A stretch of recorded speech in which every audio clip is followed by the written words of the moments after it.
The saga continues. Dynasty. I've been a hustler on the go since a young buck. Get your money on, plan, stack them G's up. Young skeezers on the line, make them freeze up. And for them buses hating loud, make them eat dust. It's not a game, bruh, I gotta have it now. You hear me screaming, it's all money and I rep it proud. We doing the money dance trips out to overseas. Yo, we get it how we live and it's all G's. A true hustler may slip but we don't fall. A true hustler make hits and we ball, y'all. Destination to go platinum, known worldwide. Camouflage under the tent, somewhere super fly. Super fly, hitting the stage, earning Grammys. And it's all solid bricks, gold, no whammies. I made a promise to myself I would earn wealth. Make some millions off my blessings, pray for long health. Clear the path for me, you see I'm soaring high. Gold and green on the moon, make the money rise up. Make the money rise up, make the money rise up. See them suckers in the way, but we steady fly up. Making major moves as an independent. Been a hustler on the move, so I gotta get it. So I gotta get it. So I gotta get it. Diamond shining like the light. Yo, it's D.I.V The Money Maker. You might have known me as Mr. Dividends or Dividends, but yeah, it's all money.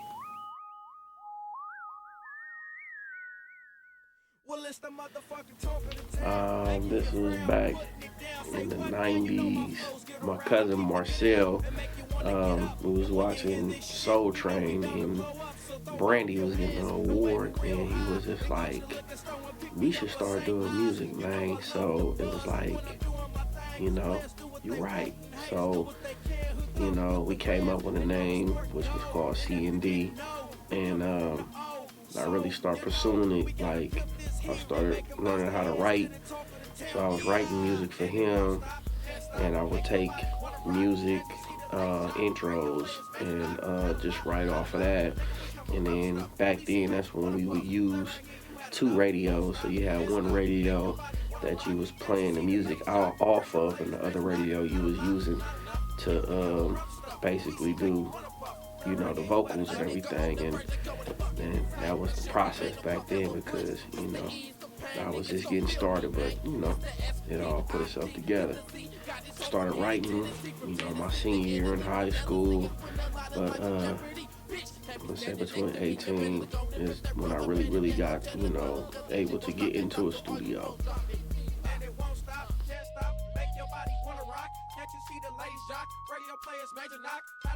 The beginning stages was kind of like you had to find out the outlets on where you could go. Trying to find out, do I go through distribution or is distribution an option for me? And then once we got it to the stores, were they going to bread us out, or were we going to do consignment, things of that nature? And it won't stop. The talk of your clique got you mad in this shit. Now you're acting like a bitch. Dividends, you know, hook us up on a little bit who you are, and you know. I'm a playing the game when it come to these hoes. Can I say that on there? Oh, you know what I'm saying? That's a cut from one of my little songs, you know what I'm saying? Mr. Dividends, $1 bill. I know you done seen them at the liquor stores, you know what I'm saying? Go out there and get them. You know, we got the Cuzzos on there. Peter Nut, you know what I'm saying? My boy D-Dub doing a little bit of time. Just all my family on there, Black Eye. And it's just, you know, it ain't just gangster. I'm universal, you know what I'm saying? It's got some rider cuts, and then they got something to elevate your mind, you know what I'm saying? Well, the $1 bill, we would work out of Rev's house, which was the pre-production studio. So Rev would cook up the beats, and then sometimes I would write right there on the spot, or I'll take it with me. I'll probably write a verse or 2 verses, and then, you know what I mean, I would go wherever I needed to be. And then I always wanted to make sure whenever, you know, we got into the studio that everything was already, like, set up, you know what I mean, because, you know, paying for the session was expensive, you know what I'm saying? We spending about, you know what I'm saying, at least $75 an hour and up, depending on, you know what I'm saying, the mix boards that you was working with and the engineers that you had. So, you know, like I said, it was a blessing because, you you know, Rev had everything set up, so it was just more of a smoother ride. So we would just go to a variety of different studios. But for that particular project, the Dollar Bill, we worked on that at the Legacy with Tim McClure. So shout out to Tim. And like, you know, we would do sessions where if I could get 2 songs in, I would. But you know what I mean. We just really pretty much got that wrapped up real quick because, you know, it was like as soon as the opportunity came to me, it was like I needed to really jump on it, you know what I mean, and get this project going. I ain't no freestyler, so I ain't gonna get up and embarrass myself, you know what I mean? I'd rather just write this shit down, just, you know what I'm saying, put it on rap buddy, but now, you know what I'm saying, it's gonna be baby that we finish with, you know what I mean?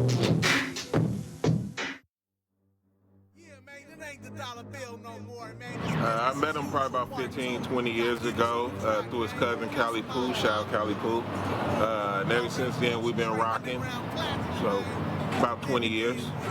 We had a group that we had formulated. It was originally called CUZ, which stood for Cash Unlimited Zone. And we eventually switched it over to the council. My niggas, D.I.V, that's my god brother, Cali Poo, cousin. You know what I mean? We had formed a group called CUZ, Cash Unlimited Zone. You know what I'm saying? And I was the baby of the bunch at the time. And you know, D.I.V was fucking with it when he did the Dollar Bill EP.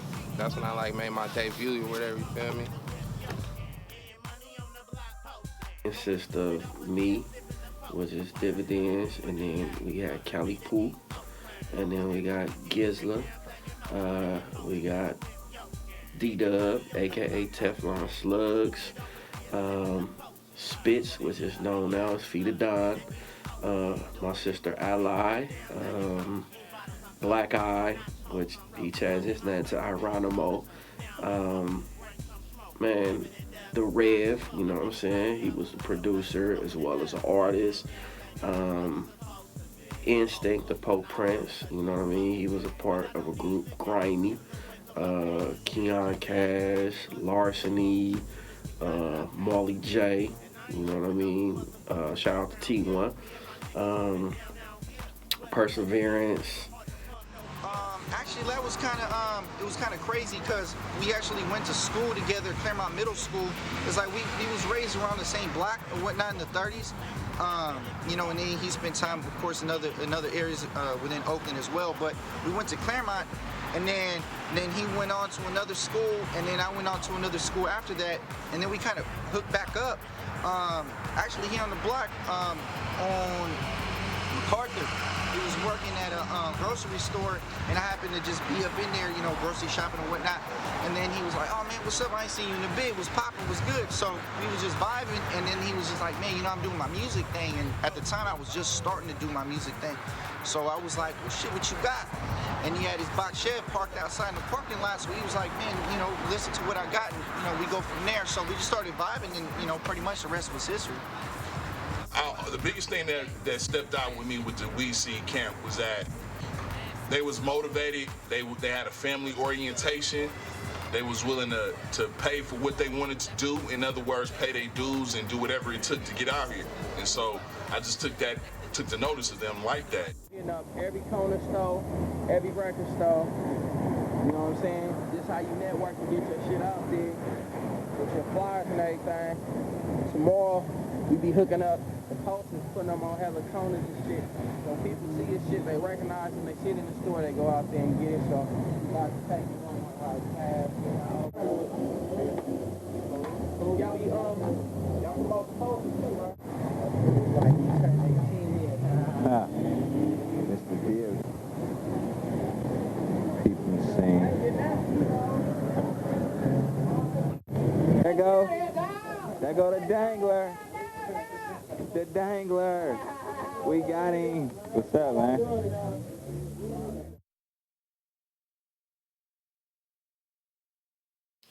So in the early 2000s, it was kind of like, you know, you had to get some distribution, and in the midst of you having your distribution, you still wanted to find a way to get your product out there. So Rasputin's was very big, and then with our distributors, we were getting put in like Tower Records and Sam Goody, a lot of major outlets, you know what I mean? That was the difficulty part after that, because if you didn't really have distribution, then you had to pretty much hit up every store and do consignment, and then just kind of cross your fingers and hope by the time you sold off whatever you did have in hand, that the stores would hit you back and say, you know what, we need to re-up because you already sold out. And then from that point on, then they start breaking a lot of whatnot. So doing the paperwork on the line of it, you add me, you do a song, we're gonna get a PA form, send that to the Library of Congress, you're gonna send it to ASCAP, you're gonna send it to your BMI, then we're gonna do it to Sound Exchange for the 45-day, we're gonna upload it to Harry Fox, register, get the synchronization license, get the song file.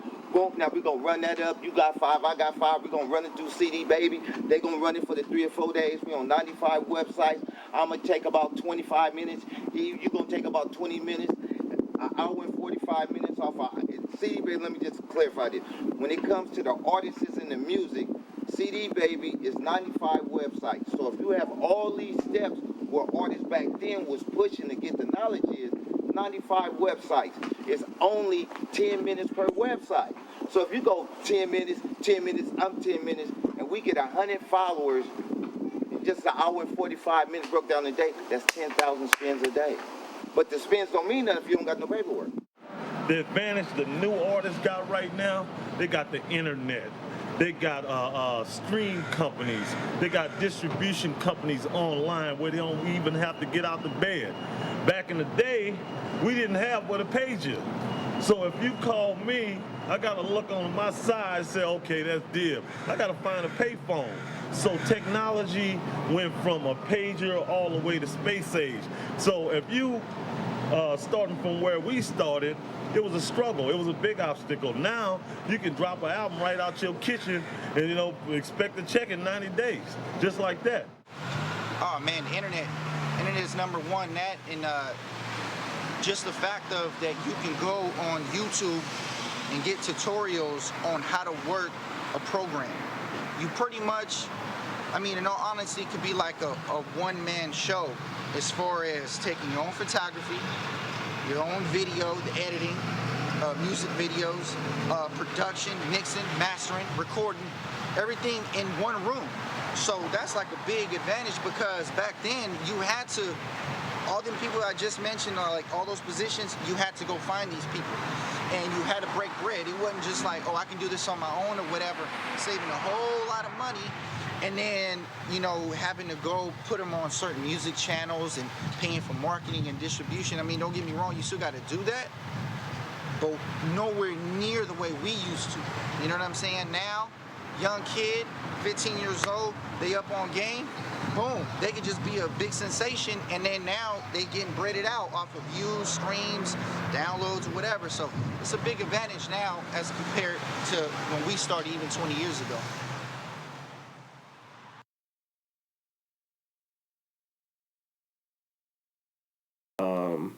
Deebo ended up getting a promo van at one point. I remember when he just took the posters and just taped them on the van, like, man, we got to get the attention somehow, some way. So we was out in San Francisco for Mr. Key's video shoot with Sebo, and we come ride up, and we got the van plastered with both the albums and everything, and it draw the attention. We had to had the people come walking up to us like, man, what y'all got? You know what I mean? So, we got props from JT the Bigger Figure, which is, he's a big independent artist out of San Francisco. So, he gave us his nod, and it was just like, yeah, we getting that recognition. The gentleman, Chauncey was his name, and it was crazy, man. He pulled up on us and he said, what are y'all doing out here? And we thought he was a cop or detective or something, you know what I mean? So we wasn't really sure how to even, we was like, why, what's up, like, what's going on? And he was like, nah, man, I like what y'all doing out here, black and browns together. So I was like, yeah, okay, yeah, we out here just doing our music thing. And he was like, okay. So we was like, who are you? You know what I'm saying? So he was like, man, I work for the Tribune. So we was like, oh, okay, that's what's up right there. So he gave us the card, And then he said, let me get y'all numbers. So we took down our numbers or whatnot. And he said, yeah, we'll talk. So our first few experiences that we've had, you know what I'm saying, with the music business was people always telling us, oh, we're going to call you, you know what I mean, it's all good, or what have you. So we thought it was just jive, you know what I'm saying, like, okay, he ain't really going to call us. And then one morning, he actually ended up calling me, and then he goes, hey, remember me, woo, woo, whatnot, and he goes, you guys want to be in the paper?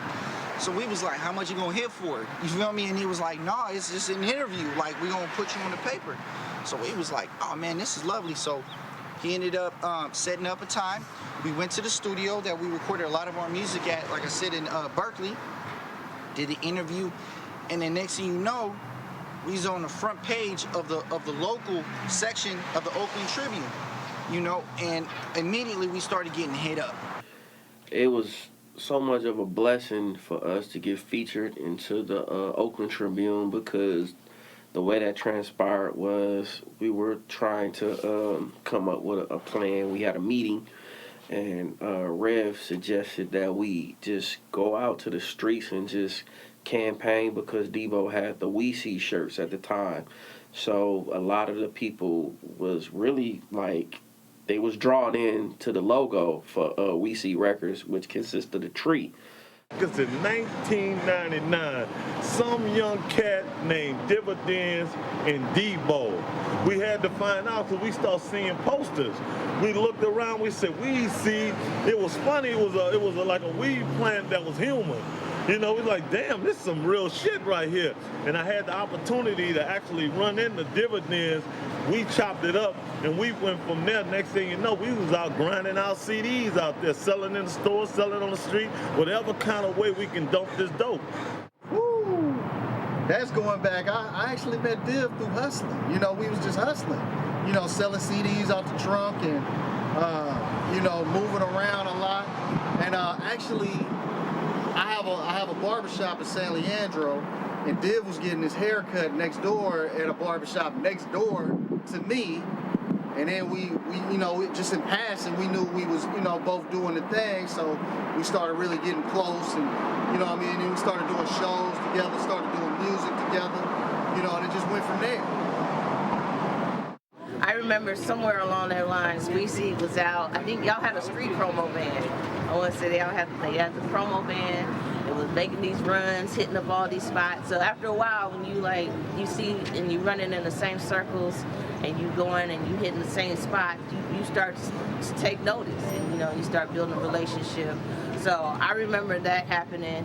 And then, you know, these guys have just been going at it for a long time, putting out albums, solo albums, group albums, other people's albums, you know. So they really was building their brand up a long time ago before we even used the word brand.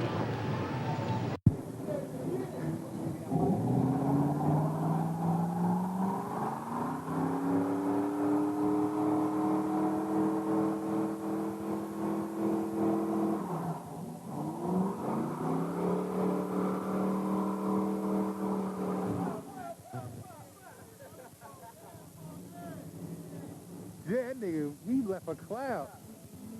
Now you think it's gonna be spanking. To the real side show, though, on the late night show, nigga.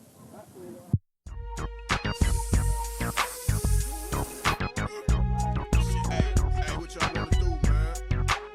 Fuck it, man. Fuck it. Let's hit the side show then. You know what I'm saying?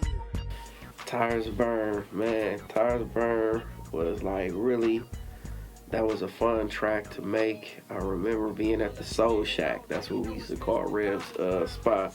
And he put that track on, and it just immediately drew me into it. You know what I mean? So what it would be is whenever we was there and he throwing some tunes, and we probably, you know what I'm saying, drinking some Remy, smoking some weed, whatever.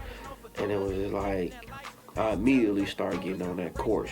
So I wrote the chorus, and Cali Pooh and Deebo, they basically start writing. And you know what I mean? We basically did it because we used to go to a lot of the side shows, man, off of the home base on Foothill off of High Street. I remember the original spot, which was off of Foothill where the old McDonald's was, you know what I mean? So we dedicated that to the town and dedicated that to, you know, what it was that, you know, we was out in that, you know, so it was a perfect match to make that track, and the beat just complemented it, you know what I'm saying? Early 2000s, more specifically about 1999, 2000, I created a project called Sideways, and it's a documentary about the sideshows out in Oakland, California. What's also considered to be the most authentic representation of sideshows in Oakland, California. It's been a long time since that's happened. The project has since won a Black Filmmakers Hall of Fame award. We've gone into a lot of different markets since, like video production, website production, and now the current stuff that we're working on right now is IT and app development. Still right here in East Oakland, right where we started. I had to say Tires Burn was like our first track that we really got recognition for. So whenever we did that track, it would really just like get the crowd going. So we did a show, I think it was the Apollo, Igor and Bay Life. They've been around for a long time. They did that, and in the midst of us doing that track, we was approached by Yop, and Yop was doing Sideways, which turned out to be a real successful documentary that was based on sideshows, you know what I mean? So he definitely opened it up for us to be able to get an interview on there, and he also, you know, put the track on to the documentary itself. At the time of us getting on that project, we didn't have anything set up at the time. We had tracks that we already had set.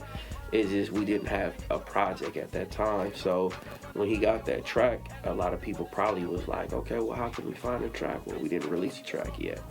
As far as for it to go out there, I know that if the track was available within the documentary coming out, we definitely would have probably more likely went gold off that track. You know what I'm saying?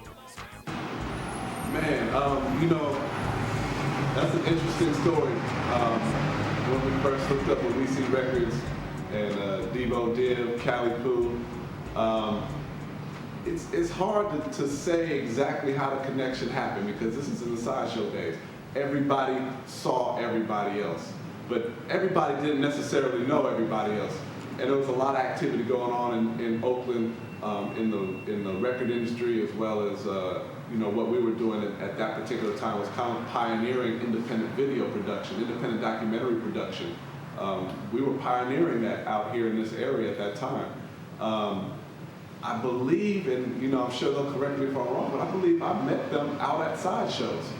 And as I was out there with this big, huge camera and talking to people, it was kind of something new that people were seeing and experiencing. Was, you know, somebody who was really paying attention to what's going on in our culture out here in East Oakland.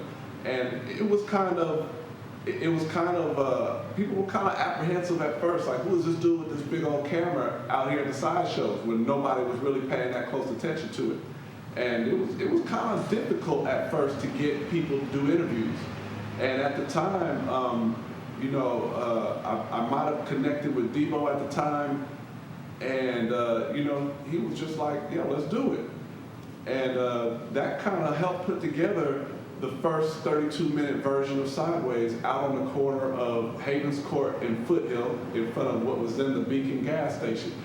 It became like such a highly recognized interview at the time. The niggas come out and swang all day, fit these marrows, Make it tires burn for sure, do it live, you know? you feel me, out there swinging, acting bad, doing donuts, figure eights, 5-0, try to shut it down, we move to the next block, you feel me? It's for everybody in Oakland, from Vallejo to Frisco, whatever, come and get down and see how Oakland do it, you feel me? Sideways.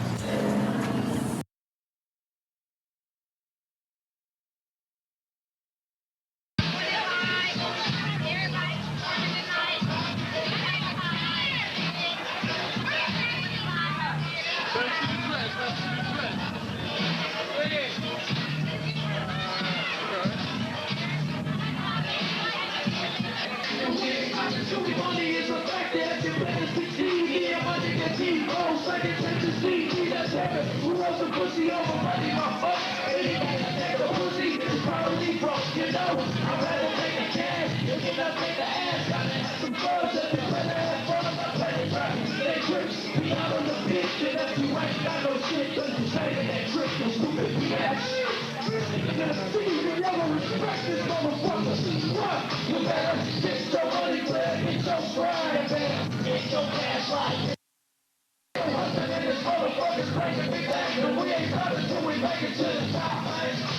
So we were creating all these different whatever we was creating at the time. It's just like you always want to have a fun environment, you know what I mean? So whatever it is that's needed, that's what it was there, you know what I'm saying? So if you like the weed, then I'm gonna make sure some weed there, you know what I'm saying? If it's gonna be a song that consists of some dancing, then we need to have some women there, you know what I'm saying? That way, it balances things out, you know what I'm saying? So the video shoots and the performances and everything it was 100, so we definitely had a lot of fun. Everybody vibing, working with each other, everybody writing, bouncing ideas off of each other, you know what I'm saying, making sure that the content match the songs and stuff like that, true collaborations. Interesting times, we may have somebody in there wild, we may have some bitches over there doing some wild shit. It was always entertaining, and dudes being dudes, sometimes, we have differences of opinions and everything, and, you got to sort them out, either in a good way where you're talking about as men, or sometimes you may have to, take it a little bit further, but for the most part, just artists being creative, and sometimes you have creative differences, so it happens. I remember we was in a garage or something, and I think instinct, perseverance, and I think it was them. They rap. I was like hella inspired. I was like, man, these dudes hella clean. But then somehow I got in my element, and motherfuckers was like gravitating towards my energy. It was like, damn, you hella dope. But I was feeding off of them before I really started getting into it. I was like, man, these niggas hella clean. And that's how I got introduced to them. I don't know where we was at rapping. We was somewhere in the garage, and they was freestyling, and we just started rapping. And then that's how I got introduced to, Deebo and everybody. That's why I started my first shit with, man, because Div and them, they probably, Div, Cali Poo, and all them, like I said, I was a baby of the bunch, like, they was moving, like, they was going to the big studio they having, they shits lined up, like, logos and chains and shit. We was doing that shit in the late 90s, like, you feel me? I remember one particular show, I was just asking my man about it. We had did in Hayward. It was like a Christmas bash. You know what I'm saying? I forget the name of it. It was in some hall we had. You remember that shit? But, we was doing a lot of little shit. Shout out to McClure Legacy. You know what I mean? A few other people, my nigga Giz. Like, we was doing a lot of little shit. A lot of shit I can't really recall right now, but, it was definitely moving at that time.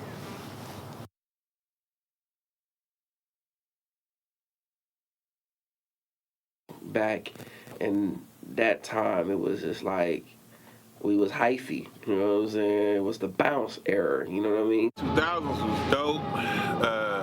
A lot of heavy bass lines, 808s, snares, drums, Too Short and Freddie B and everybody else, you know what I'm saying? So it was a vibe. Everybody was rocking, very melodic. Not like East Coast was like boom bap or nothing like that, or more like gang banging like Southern California. It was more of our laid back gangster pimp shit, and just music to ride to. Everybody wanted to make music where when motherfucker come slapping with them 415s, they shit just be rattling. You know what I'm saying? It's just boom, boom, boom. You hear it. It don't matter where you at. You know who it was based on they knock coming down the street. It was just everybody was grinding. Everybody was out there to get theirs.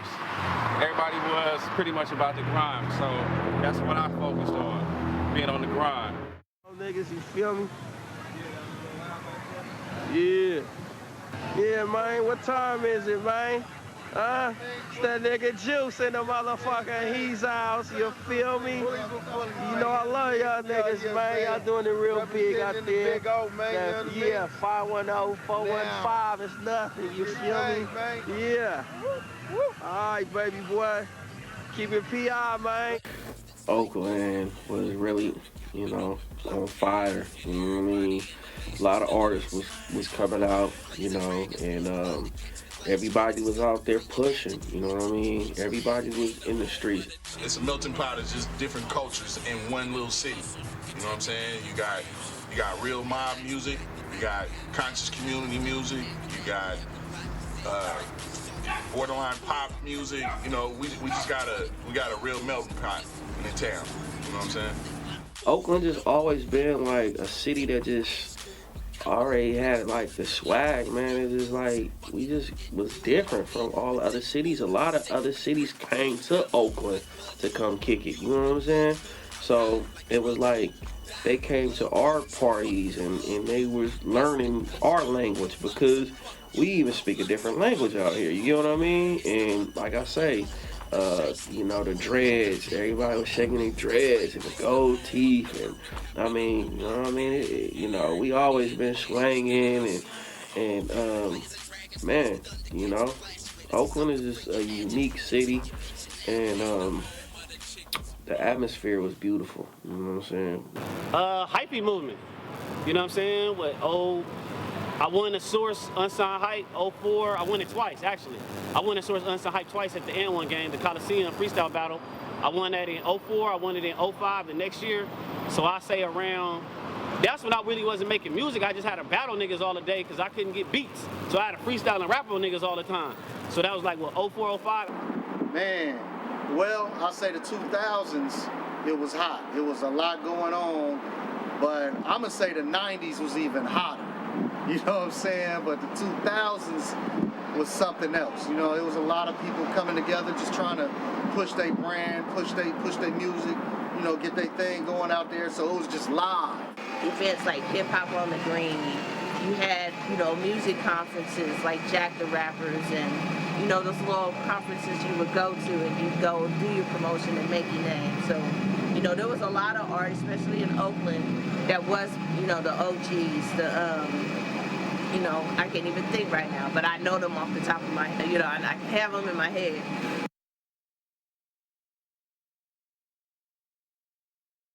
Yeah, we're on the grind spot right now with my homeboy. Dividends, y'all, the legendary, you know what I'm saying? The dollar bill. When your distribution is sitting, was putting the music out, and it's kind of like, you know, we didn't really have videos.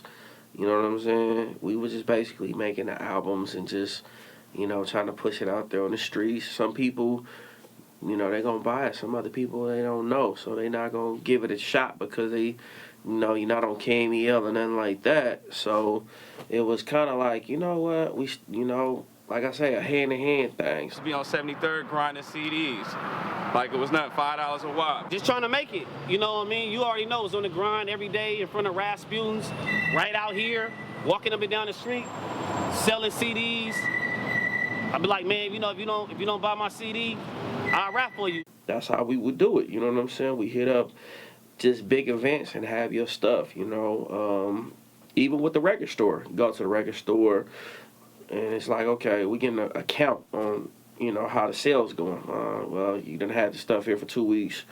They probably took about 30 units. You ain't pushing nothing but 3 units. So it's like, damn, okay. All right. We leave the store. And it's like, okay, we ain't leaving. Like, what? Like, yeah, we ain't leaving. So we take the units, and then we'll just set up shop in front of the store. You know, Golden Dream Entertainment. So we rapping for the town, you know what I'm saying? We got dividends, y'all, on the grind spot. As y'all can see, this one of the legends, y'all, who broke the grind spot with me. Y'all doing it. Anything you want to tell them? Man, look, he getting it. This money from the grind, nigga. That's a real green U.S. dead president, y'all. When you're independent and you don't really know anybody, you don't have those connections to give you that advantage of being able to have a higher opportunity of success. But at the same time, you sell yourself to a certain extent because you don't own yourself, you don't own your music, and it's almost like a certain level of servitude where they'll give you this ridiculous contract with this upfront money to make you bite for it, but it restricts you from working with people. You know, as a perfect example, it could be your best friend and he wants you to get on a track, but your label might not clear it. So it don't matter how much love you got for this person. If your label don't clear it, because they basically own you, then you just, shit out of luck. So most of us from the Bay, more independent because more money, less sales, more money. So you could sell $1 million on a major and only clear about $10,000, $20,000. Whereas even especially back in the day when a CD went for between $12 and $15, if you was independent, you sold 100,000. You make some nice money because that's all your revenue. In 2003, I had left WC Records. I had to get some personal life stuff together, but I already had, the talk with Bo before I even signed with him that, I was going to do my own label, and he already had, wind of that. So basically, it was originally titled Golden Green Entertainment, and basically, I had learned a lot being with Bo, being able to go to all these different outlets and networking with all these different people to get the connections and to learn the business and to be able to set myself up, which, that's what I ended up doing with Golden Green Entertainment. Just because we have the independent game on lock, I talk to a lot of different artists from different places like DC and, New York and shit like that. They don't have the game or the know-how on the shit we do. Like, as far as me going to get my own shirts pressed up and going to get my own CDs pressed up and, booking my own shows as far as talking right to the promoter and shit like that. They don't do that type of shit. They got, not to diss them or nothing, but they got, they got other shit and structure. Like, so it's the independence that scare a businessman. I'm not finna invest my money into this motherfucker. As soon as he gets some money, he's not gonna want to do business with me no more. He got all the game. You feel me? So I think that is what separates us away. It's the entertainment business, but being an entrepreneur, you just, whatever, nigga, you better hope you make some money this month, nigga, so you can pay your bills next month. Better yet. That's it.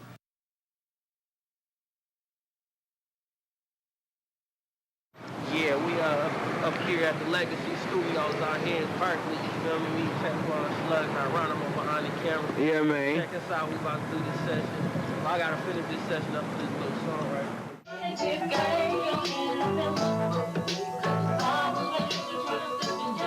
With homicide, bloody murders on the streets. Everybody's hustling cause we all gotta eat. Society's rough and this shit is getting worse. They hire more cops, but now this shit won't stop. So with Golden Green Entertainment, I had released The Business As Usual, and then me and Giz, which is CEO of Black Blood Records, had collaborated to make a documentary titled Lights, Camera, Action. Oh man, me and my boy OG D.I.V the motherfucking Money Maker. Well, we set out to show how music was done in the Bay Area, in entertainment as a whole. So, music, fashion, modeling, everything that encompassed that. Pretty much the entire entertainment scene in the Bay Area. Through my connects, his connects, we ran and met a lot of people, did a lot of interviews. A lot of content we couldn't put out. It gave us a greater appreciation for the entertainment scene as a whole in the Bay Area. We put the money together to put Cali Pool mixtape together. It's our time. I met Div through Gizzlah. I was doing production for Cali Pool. Cali Pool being the first artist that ever bought production from me. Might have been 04, 05. Untapped Talent 2. That's what it was. So I believe that's 05. Then bought a beat. Bought a beat for Cali Pool. That's the first time we did business. And we've been rocking, shit, like a good, like, what, 13 years, 14 years. You know what it is. Put the camera on, you know, whatever. This my young nigga D.I.V, you know what I'm saying? This is what I'm talking about, real young with hot head type of nigga, y'all talking about. This right here, my nigga Drake, you know what I mean? Yeah, I mean, my nigga Drake. Who gon' flow, though? You know what I'm saying? What you want to hear some spit shit? Spit some, hold on. You can't flow, though. Go ahead, put it on Drake. You can't flow, though. You can't go, though. I might need a gas mask just for this gas track. Little niggas, man, I'll take your ass back. Matter of fact, put it like this. I make your ass recall, cause you not shit. So I'm like, man, it's a young man's game. This music game is like that.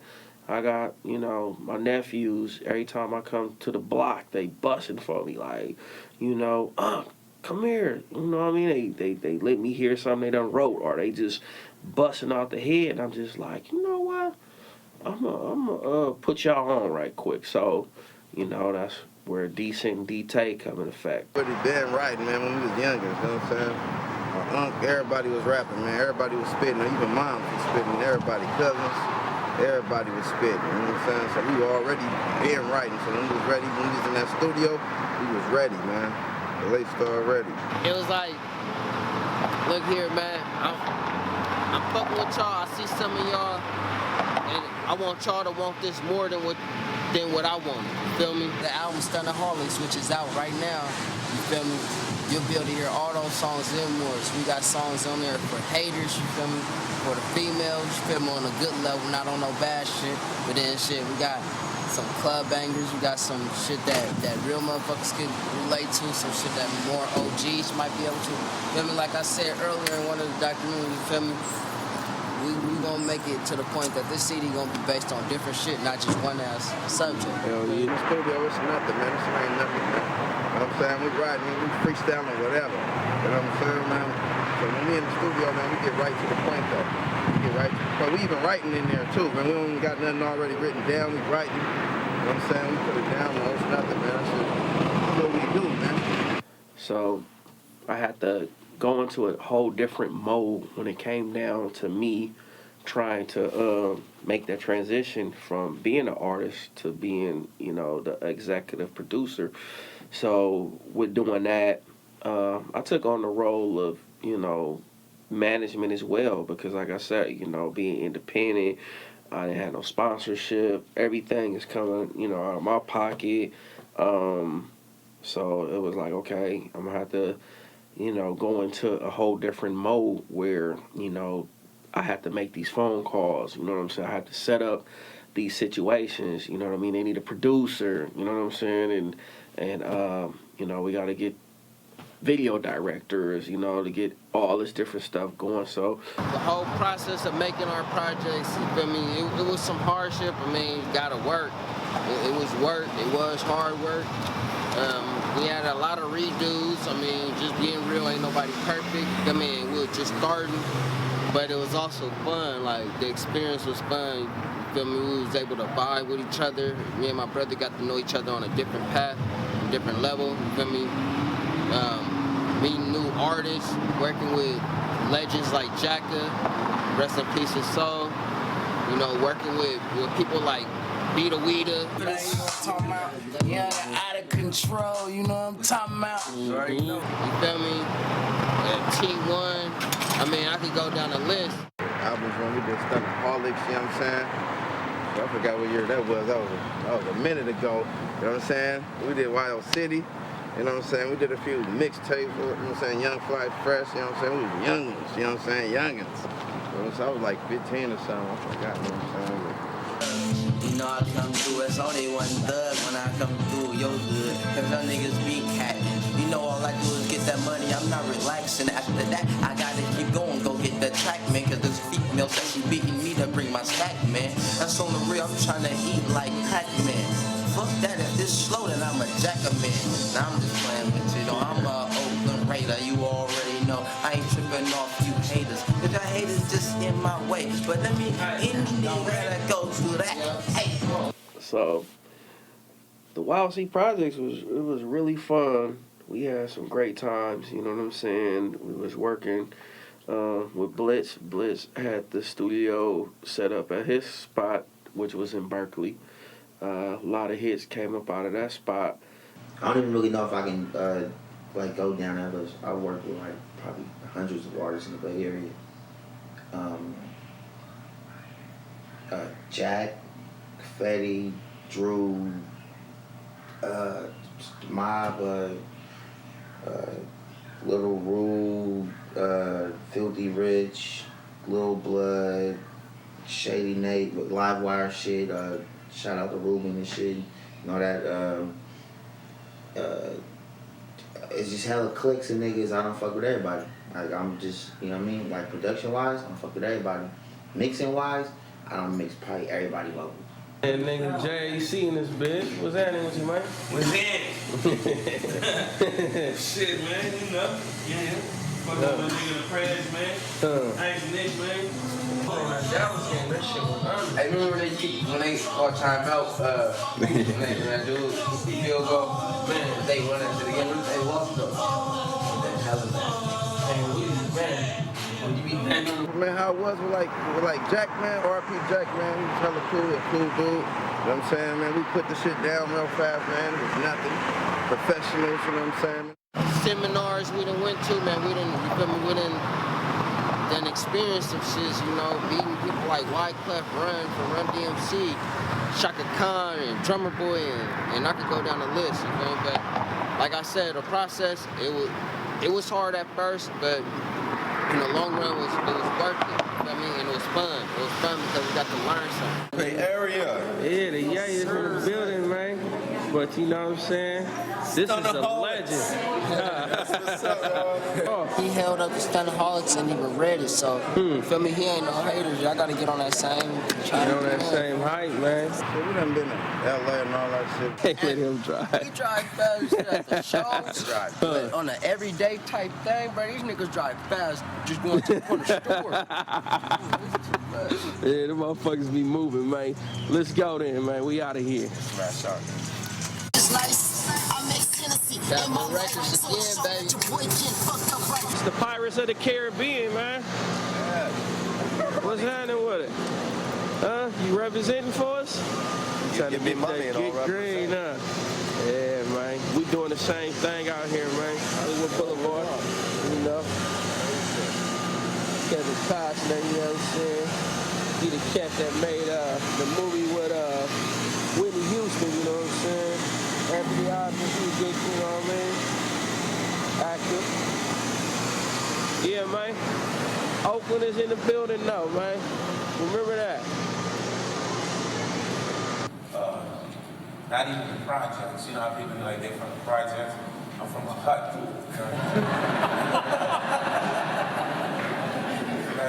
That's a step lower than the project.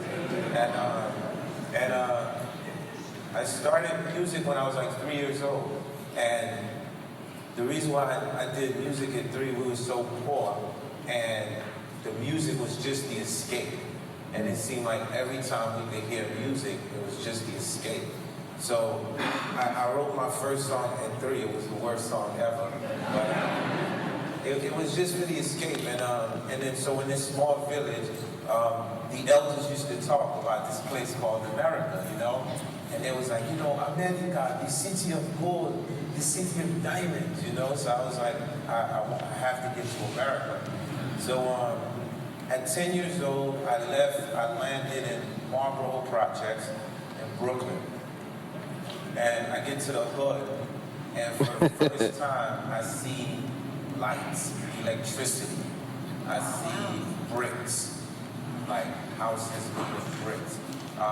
So I go in, and I tell my brother, I said, we rich. It's right there, straight up, man, Hollywood. Oh, yeah? Yeah, man. Just because we out here don't mean that we done got flamboyant, though, you feel me? We Hollywood with it, though, you know what I'm saying? We just out here congregating with them, though. Congregating. You know what I'm saying? Congregation. Honestly, for the most part, we got more love being in other locations in our home city. I think the big problem is people feel like because they have more access to you or you're more visible in your hometown, that you're not as unique or as special as it would be someone coming from the outside. Taking them opportunities to network outside of being in the Bay Area, going out to like Southern California. We had so much fun out there, running into some major artists and everything. And it was like they kind of like locked in with us just off site, you know what I'm saying? And it was a beautiful situation going into Hollywood. Running into like Wyclef and DMC and just Shaka Khan. She was real cool, hella funny. And we always just, you know what I'm saying, just wherever we went, you know what I mean? Just to be honest with you, you stand out. Just be yourself though.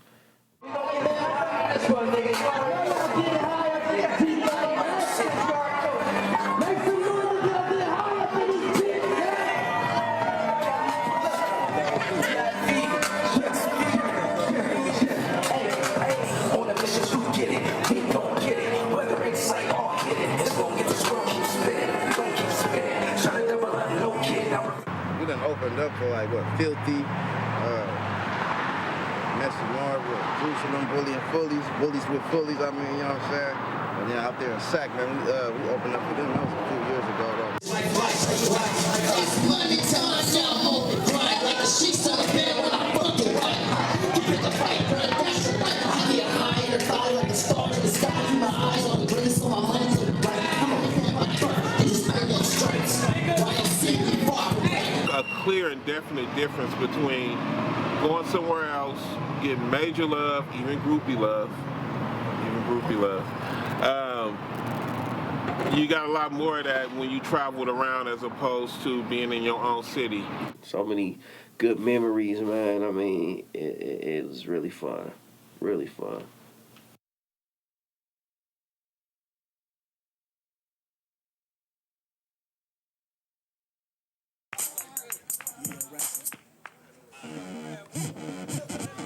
Yeah, representing Malcolm X grassroots movement, free the land. We need to get Jerry Brown out of office.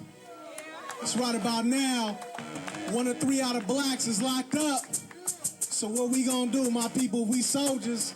You know, fuck the block. Let's take over America. Yeah. I live with the heat, my head to my feet. Destroy crooked cops who corrupt the streets. I can't sleep until they 6 feet deep. I can't sleep until they 6 feet deep. I live with the heat, my head to my feet. Destroy crooked cops who corrupt the streets. I can't sleep until they 6 feet deep. I can't sleep until they 6 feet deep. Well, it's 1 a.m. Now, it's like when it come down to speaking on Vi, aka Brother Nameless, that's our brother for real. You know what I'm saying? Me and Vi go back over 20 years. You know what I mean? Well, first of all, I would like to say rest in peace to my brother, Javive, Brother Nameless. Great guy. I met him through D.I.V. Clicked right away. A lot of high-end intellectual conversations. Wow, it's crazy, man, because of the fact that I knew him a little bit, high school, whatnot. Never really interacted much, but he was one of those type of people that you feel like a comfort zone with dude. You know what I'm saying? Like he was one of those people that you always wanted to have around you. Like you might not understood why, but you needed a Javad in your corner. Bob, man, that was like another uncle. He was a good man. The man was smart. The man was very intelligent. And he was very powerful, you know, honestly, very powerful. And I feel like that's why, you feel me, the Lord took him so early. But me and my brothers, and I'm talking about all, me and the 3 of my little brothers, we all learned a lot of game from Vi, you feel me? Like, he spoke the real words, you feel me? He was a humble dude. Never seemed to be a negative person, was always hella positive, and he always just wanted to keep his people woke. And, you know, we share so many memories, man. We done, man, been out and about. Brother Nameless in the building. The Revs album shoot is going down. We're finna take it to a new musical level. We had so much fun. He did the spoken word. So that's when I started doing spoken word in honor of what he was doing. He did the poems. The names of those people that you remember right now, let us all say them together. Wiley Hardy, Adele Hardy, say their names, say their names. Say their names, say their names, say their names. A lot of other avenues that he always frequented because he did a lot of youth work. We all worked with some of the same youth. And at the time, these were the youth on probation and parole. Some of the youth that actually worked on the mural actually had beef with each other in these streets. And so, in remembrance of Javad, we actually was gonna put his words on the wall when he was actually sick, just to kind of lift spirits. And then when he transitioned, we made it a point to actually put it up.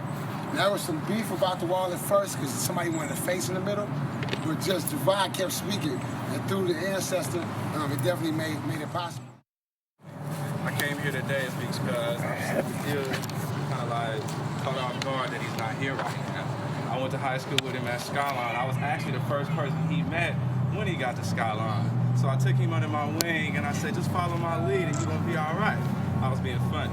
So we started hanging out and, you know, we really got real close. Like right now, today, I'm here looking at the poem on the wall and I'm like really like, excuse my language, I'm tripping right now because I didn't know he was this big. But I was just always regular. When I come around, we just be like, what's up? Having 40, a drink, and laugh, and that's it. And it's Nameless in the building. We just chilling, you know, resort status, West Coast, you know, lights, camera, action. Brothers just trying to bring that, you know, that progressive hip hop to the game, and you know, we kicking it all at the same time. Down baby, out of the mean. He's just always been a solid individual. I remember times where, you know, he'd come to the house and he was, you know, always just like informative on, you know, community events and everything. And, you know, just to lose him was really like, that really just like, that hurt me. That hurt us. It really hurt me. He was always there like, oh yeah, that's cool right there, or oh, I don't know, man, you should do this, or man, who cares what they say? So it's like his input would go deeper than just like the music, and like I said, it goes back to like the very beginning. He was the type of person that like, you may not interact with him a lot, but just the hi, what's up, what's going on, it kind of carries you. Like even if you're in a bad mood, like you would kind of bring you up or whatnot, you know what I mean? And it was pretty inspirational, and he was getting to a point where we were about to perhaps do something as far as his art, because I don't want to say just music, but his art, you know what I'm saying? So, you know, it was just unfortunate, you know what I mean? You know, but when it's your time and, you know, and there's a purpose, and you kind of just have to accept it and go with it, but you can always hold on to the memories or whatnot. But yeah, he was definitely a loved one that showed a lot of compassion. Both of us being college educated and knowing a lot about social, political, and economical things, we'll always talk about shit, but I was more street than him. So I had more of an urban element, I'll say. So a lot of times we'll have conflicting opinions on things that may be a similar end state, but the way to get there was different. So it was always intriguing having conversations with him. Definitely learned a lot from him. Oh, rest in peace, man. You know, Brother Names was a good brother, man. Like, you know, nigga being like studying and trying to be tapped in, had their third eye open, like up until now, like his third eye was open like back then, like, you know what I mean? It's kind of surprising to, you know, to find out he passed, you know what I'm saying? But yeah, I got some memories with him. He was partying, you know, just a good solid brother, you know what I mean? Rest in peace. You feel me? Like, he just wanted to uplift his people. And losing him, that was a big factor on our life. Like, it really took a big toll on the whole family, not just me, but the whole family. I'm talking moms, uncle, cousins, brothers, all of them, you feel me? Like, it took a big toll on us, but we know through the spirit that he still lived within us, you feel me? So, rest in peace, his soul, but you ain't never forgotten.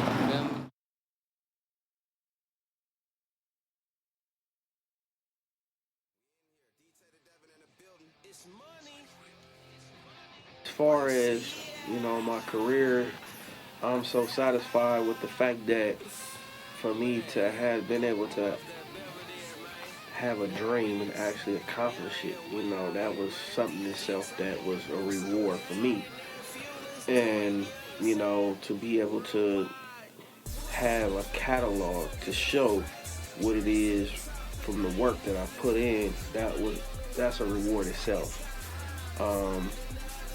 If I could do anything over again, I think that I would have made sure that we had some managers that really had the ties that was needed. But as far as everything else is concerned, we all collectively did what we could. And, you know, like I say, with the music that was put together, it will be here forever. Even when I'm not here anymore, I'm glad to say that it still will be here. So you can check it out online, you know. Let's see, my very first project actually was a cassette tape. Never became official, but it was one that when I was going to Merritt Community College, it was a cassette that I actually recorded in a karaoke machine up in my house, which is actually right down the street right here. And it was called The Preseason. And that was kind of like a prequel to getting the first album, which was Game Change. So Game Change was my first official album.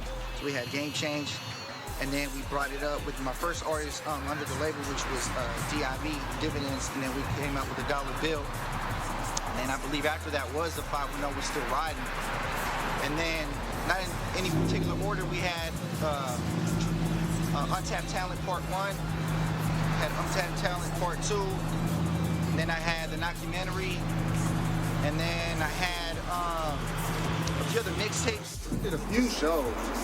I love working with Div because Div has that, he just got that business mind, you know what I'm saying? And he's just a real good brother, you know what I mean? And you know, we always was tight. We always just came together. You know, he always would come to me and, you know, give me real good advice, you know what I'm saying? And he has his own label. You know, I got my own label. And we always would just come together and we just click like that, you know what I'm saying? The genuine thing about Div and this process was Div had the Latinos. We just focused on the African Americans. So I'm like, damn, he got this side. And I see Deebo, I'm like, he creating something as a movement that's unique. But this way back in 2001, 2002 was before a lot of people's time. So as we speed it up now in 2018, staying consistent, I'm seeing him moving, I'm seeing his artists as he's moving. But the brilliant thing about it, his whole aura, I'm talking about Div and Deebo, never changed with the love and the passion for this music game. They kept working, kept grinding, did a lot of accolades, but never spoke on a lot of things that they were doing. And that's my fuck memory. You know, Deebo, you know, walked up that, came up to me one day and was like, yo, Chuck, you know, I got this budget and I want to shoot this video. And keep it real, I know thousands of artists, man, and a lot of them say they want to do it, but then there's those who really just do it. And I saw that Deebo wanted to do it. You know what I'm saying? I saw y'all wanted to do it. So, you know, I said, you know, let's see what we can do to work with y'all. Mobile apps, starting to download music on YouTube and building these sites up so that you can MySpace, you know, and then they started being able to push the music so that you could go to it. You didn't even have to be in the street anymore. Just send a link, tell a friend, anything, so that it was easier and cheaper for people to get access to the music, and they would go to these spaces, Facebooks, all of that, and that's what made the Facebooks and the MySpaces really kind of blow up, because you had this group of young people coming, and they were listening to the music, they was putting up their music, and so it was like a real, like, you know, technology interaction, you know, so that's when we started seeing the industry. So where it's at now. You know, I'm from the east side. I was raised and I was living on the west side, you know, but, you know, a nigga been doing music for so long. It was just like everything in my life has been revolved around music. I've just been a musician. I ain't really, you know, all the other shit, all the shenanigans I never really was involved in, but it was cool, you know, as far as just living, a motherfucker still here. you know, still surviving one whole.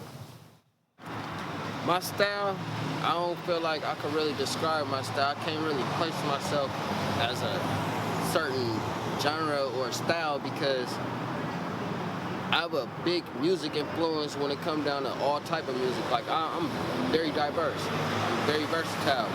So I feel like my style is one of those unique styles that you just can't really put a stamp on. You feel me? It's YOC. It's out of control. You feel me? Straight up. Just do it. No, I'm with it, man. That's what we do. It's always been like that, man. Freestyle laid the track, now it's money, man. Yeah, I got a gang of swag, I make a gang of cash, and I invest it well, like brokers making sales. Gotta make that legacy grow, it's been a long break. Gotta make that money set go, and win the whole race. Stay politicking on these missions, repping gold and green. They say you stand out from the others, cause you so clean. I wipe that dirt up off my feet and keep it pushing, man. Not too concerned about the bullshit, you can keep it, man. I just do it like the Nike slogan, MVP. Going hard in the paint, gotta watch for referees. Cause if they catch you slipping, it's back to stage one. But I'm a rider to the death, you better save 'em. I had a vision of success ever since a kid. Remember swinging in my colors going off hand. And you know we do it live, I'm shining, moving fly. Cross country, worldwide, heavily televised. We making mucho dinero and keep it tucked safe. We making history, homie, to move the top rank. For the love of the money, it keeps me hungry, bruh. For the love of the game, it keeps me on one. I got a message in my sleep when I was going through it. And now I'm battle tested well, yeah, I just do it. Turning nothing into something from the gift I got. Multiplying all them zeros to the right spot. And I'm soaring super high like an eagle, man. Always landing on my feet when I do it, man. The code is set for no defeat. Get the golden prize. This for the ones who hustle hard when it's time to rise.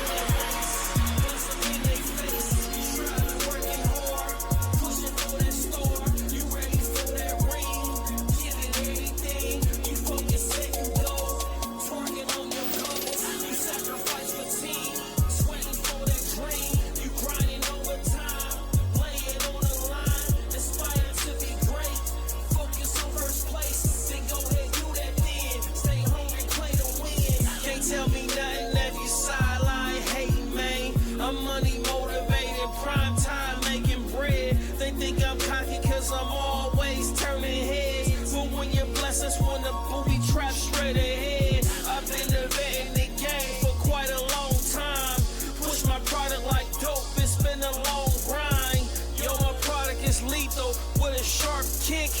When it comes to the money, man, I'm on this. I'm talking stacks on top of stacks on top of stacks, dude. Grinding hard in the lab on unpaid dues. Staying silent on the scene when I came through.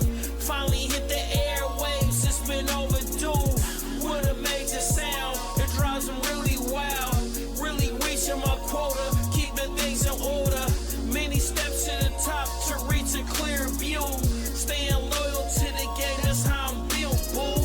This ain't no overnight success, it's been the real deal. I seen them coming, seen them going, froze with cold deals. And now I sign my own checks like I said I would. $1 million status coming like I said it should. You said to win that race, that's something they face. You striving, working hard, pushing for that star.